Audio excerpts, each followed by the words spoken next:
बहुत सी लड़कों का तो ठीक है, लड़कियां बहुत सारी जो हैं जो एग्ज़ाम छोड़ देती हैं कम वैकेंसीज की वजह से।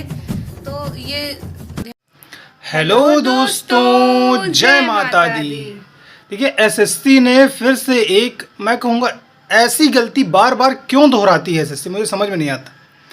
जो लड़के एसएससी की तैयारी कर रहे हैं वो बहुत सारी वैकेंसियों का लगातार इंतज़ार करते हैं कि नई वैकेंसी आएगी, नई वैकेंसी आएगी और हम नई वैकेंसी का फॉर्म अप्लाई करेंगे और नौकरी आएगी। लेकिन एसएससी का क्या है कि जो मैटर हुआ है, एसएससी ने एसएससी जीडी की जो वैकेंसी हैं वो फिर से इंक्रीज़ कर दी हैं। करीब 35 से 36 हज़ार वैकेंसी थी, वो बढ़ के सीधे 53 हज़ार वैकेंसी हो गई। आप खुद देखिए, अगर एसएससी को वैकेंसी इंक्रीज़ करनी है, बढ़ानी है, तो उस वैकेंसी का एग्ज़ाम होने से पहले, फॉर्म भरने से पहले उस वैकेंसी को बढ़ा दो जितनी बढ़ानी है यार। बताओ, उसका एग्ज़ाम भी हो गया, सब कुछ हो गया उसका, अब इसके बाद आप वैकेंसी बढ़ा रहे हो।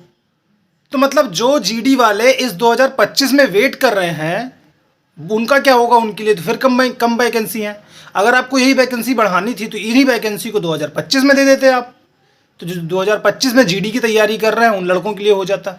मतलब मुझे समझ में नहीं आता है कि मतलब जो बच्चे सोच रहे होंगे कि यार वैकेंसी बहुत कम है, नहीं अप्लाई करते हैं, उनका तो रह गया ना। अगर यही वैकेंसी 50,000 53,000 पहले आई होती फॉर्म अप्लाई करने से पहले, तो जो लोग तैयारी कर रहे हैं उनको भी एक बूस्ट मिलता, उनको भी एक कॉन्फिडेंस होता कि चलो 53,000 वैकेंसी हैं, हमारा इसमें हो सकता है। मतलब अगर आपको वैकेंसी इंक्रीज़ करनी है तो आप उसको कम से कम एक बता सकते हैं कि हम इसको वैकेंसी इंक्रीज़ करने वाले हैं, और आप अप्लाई डेट के पहले ही बता सकते हैं। तो बिट्टी का जानते हो ओपिनियन इस बारे में क्या है?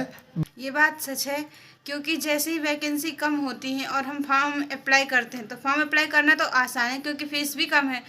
लेकिन जब हम देखते हैं इतनी कम वैकेंसी है तो हम ये सोच के एग्ज़ाम देने नहीं जाते हैं, सेंटर भी दूर दूर जाते हैं और 100 रुपये फॉर्म फीस है। हाँ, तो ये सोच के फॉर्म तो भर देते हैं लेकिन एग्ज़ाम छोड़ देते हैं क्योंकि कम वैकेंसीज होती हैं। अगर आपको वैकेंसी बढ़ानी है तो आप फॉर्म की लास्ट डेट बढ़ने से पहले या फिर एग्ज़ाम होने से पहले आप वैकेंसीज बढ़ा सकते हो, जिससे बच्चों को मतलब ये सोचने में ज़्यादा कठिनाई ना हो कि हमें एग्ज़ाम देने जाना चाहिए या नहीं जाना चाहिए। क्योंकि बहुत सी लड़कों का तो ठीक है, लड़कियां बहुत सारी जो हैं जो एग्ज़ाम छोड़ देती हैं कम वैकेंसीज की वजह से। तो ये ध्यान में रखना चाहिए एसएससी को, क्योंकि ऐसा हमेशा होता है। सीजल में भी ऐसा ही हुआ है कि सीधे सीधे काफ़ी सारी वैकेंसीज बढ़ा दी गई थी एग्ज़ाम के बाद। हाँ, एमटीएस में भी ऐसा ही हुआ है।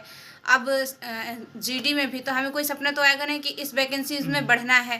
तो आप ये समझना चाहिए एसएससी को कि बच्चों की भी प्रॉब्लम्स को समझना चाहिए कि कब वैकेंसी बढ़ानी चाहिए, नहीं बढ़ानी चाहिए। ये पहले से ही नोटिस में कर देना चाहिए कि बढ़ सकती है या नहीं बढ़ सकती। हाँ, मतलब एक नोटिस ही डाल दीजिए कि अभी हम वैकेंसी इंक्रीज़ करेंगे।